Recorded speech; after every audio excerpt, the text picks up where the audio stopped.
এত লোক থাকতে আমার কোন না হয় রঞ্জু শোনো তো ওই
গরু তো আমাকেই টেনে নিয়ে বেড়ায় আর মানুষের ধান খায় আর আমাকে বকে আর মাকে যে বলবে তো আমাকে মা গুদুম গুদুম দিবে।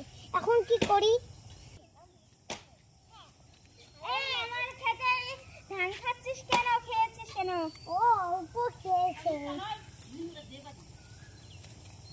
মারবো কিন্তু আরেকদিন কেউ শুনলে তোর মাকে যে বলে দেবো। আমার কি দুঃখের কপাল, আমাকে মা তো লাগিয়ে দিচ্ছে খেতে দিতে, আর কি এখন কি করি?